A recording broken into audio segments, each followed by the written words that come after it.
हमने फैसला किया है, उनका केस हम लड़ेंगे। औज़ुबिल्लाहिमिनश्शैतानिर्रजीम बिस्मिल्लाहिर्रहमानिर्रहीम। अस्सलामुअलैकुम वरहमतुल्लाहि वबरकातुहू। दोस्तों, बड़ी खुशी की बात है, मौलाना महमूद मदनी साहब इस केस को खुद ही लड़ेंगे जो मौलाना कलीम सिद्दीकी साहब के ऊपर गलत इल्ज़ाम लगाया गया है। मौलाना कलीम को जानते हैं आप? कौन नहीं जानता? आप मुझसे ज्यादा तो आप जानते हैं।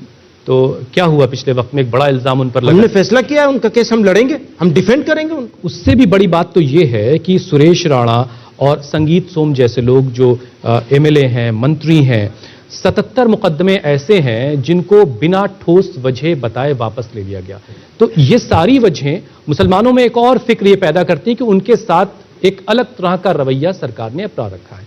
तो इस तरह के मामलों में आपने क्या किया है अब तक और जमीयत का इसमें क्या रोल रहा?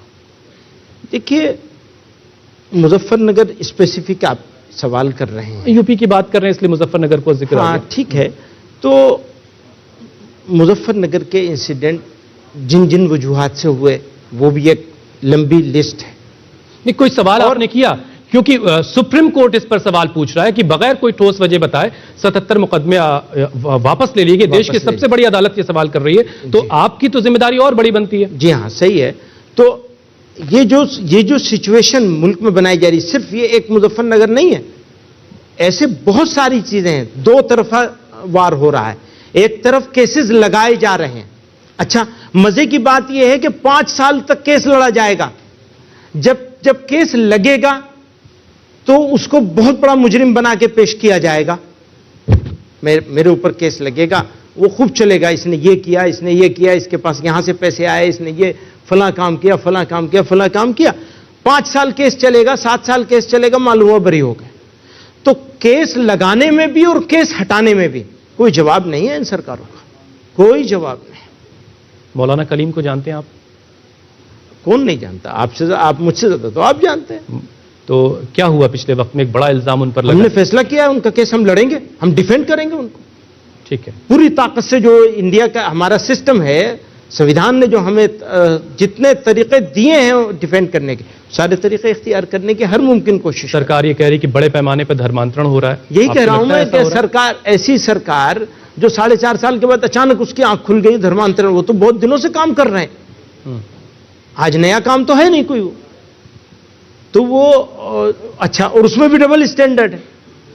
दूसरी तरफ कुछ और हो रहा हो, कुछ हो रहा हो तो उसके लिए अलग स्टैंडर्ड है और दूसरे के लिए अलग स्टैंडर्ड है। तो सब अलग अलग स्टैंडर्ड से तो काम नहीं होना चाहिए। देखिए, बार बार सवाल घूम के उसी पे आ रहा है कि फिर ये अगर 2 अलग अलग स्टैंडर्ड हैं तो ये स्टैंडर्ड एक तरीके का हो जाए सारी आबादी के लिए। इसके लिए आपकी जो जिम्मेदारी, उसी पर सवाल आकर के फिर टिक जाता है। हाँ, ठीक है, हमारी जो जिम्मेदारी वो हमें पूरी करनी चाहिए, सबको पूरी करनी चाहिए। आपको भी पूरी करनी चाहिए, मुझे भी पूरी करनी चाहिए। आप वॉइस हैं, आवाज है, और वही आवाज बड़ी जिम्मेदारी है आपकी। अच्छा, कलीम, मोहम्मद कलीम साहब की मुलाकात, जो मौलाना मोहम्मद कलीम है, उनकी मुलाकात गिरफ्तारी के ही महीने में मोहन भागवत साहब से हुई और उसके बाद फिर अचानक से तो बहुत सारे लोगों ने यह सवाल पूछा कि ऐसा क्या हुआ कि इतने बड़े शख्स की मुलाकात हो रही थी मौलाना मोहम्मद कलीम से और उसके चंद दिनों बाद ही खबर आती कि उनको गिरफ्तार कर लिया गया। तो बहुत सारी शंकाएं मुसलमानों के जहनों में हैं। तो उन शंकाओं का जवाब कैसे मिलेगा? तो भागवत साहब से पूछना चाहिए कि आप किसी को बुलाते हैं, बुला के मिलते हैं, कॉन्फ्रेंस में शरीक करते हैं और बाद में गिरफ्तार करवा देते हैं। तो अब आगे मिलने वालों को होशियार रहना चाहिए। कोई छोटा, वो तो सिर्फ गिरफ्तार हुए हैं, कोई और होगा तो एनकाउंटर हो जाएगा उसका।